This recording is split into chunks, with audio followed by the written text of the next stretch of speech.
Excellency Pushpa Kamal Dahal Prachanda, Prime Minister of Nepal, to take the floor.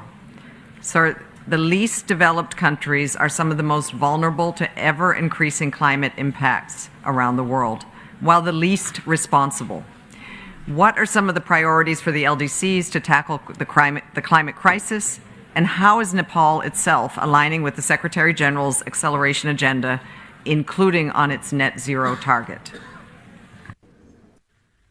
Madam Chair, Mr. Secretary General, Excellencies, I thank you, Madam Chair, for turning me the floor. Let me first respond to you as the LDC Bureau Chair, highlighting some important issues from my full statement submitted for records. As the most vulnerable countries, LDCs have been bearing the brunt of climate change, despite accounting for only 3.3% of greenhouse gas emission. For LDCs to tackle climate crisis, first, we call for effective implementation of Doha program backed with adequate resource and technology as it comprehensively addresses climate change, environmental degradation and recovery from the COVID-19 pandemic, putting resilience and risk-informed development at the core. I thank you for prioritizing LDCs in the early warning initiative. Second, I join you call to double adaptation finance by 2025 and urge for devoting half of climate finance to adaptation. Third, we urge for the fulfillment of 100 billion climate finance commitment, replenishment of Green Climate Fund and operationalization of loss and damage fund with simple and easy access procedure for LDCs.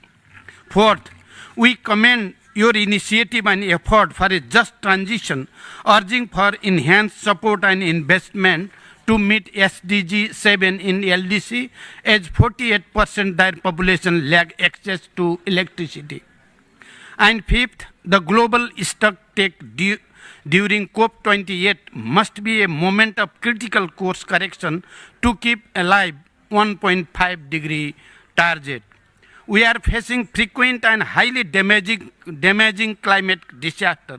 Despite challenges, Nepal is committed to the Paris Agreement and to our national goal to reach net zero by 2045. To this end, we have already submitted an updated NDC and aligned our national policies and plans within it. Recently, my government has approved a detailed NDC implementation strategy to achieve target across sector. Let me share some critical progress. In 2020, we set a target to maintain 45% of our territory under forest cover by 2030.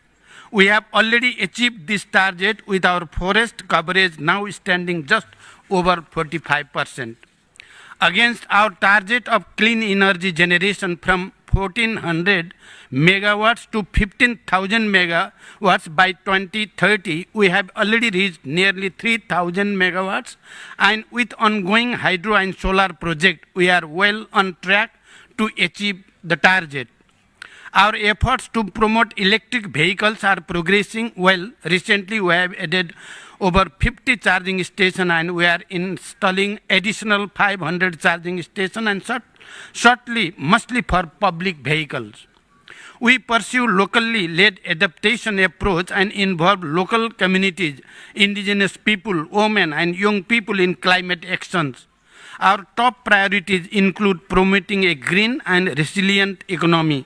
We are pleased to be part of your adaptation pipeline accelerator and early warning initiative and assure my government's full support and commitment to them.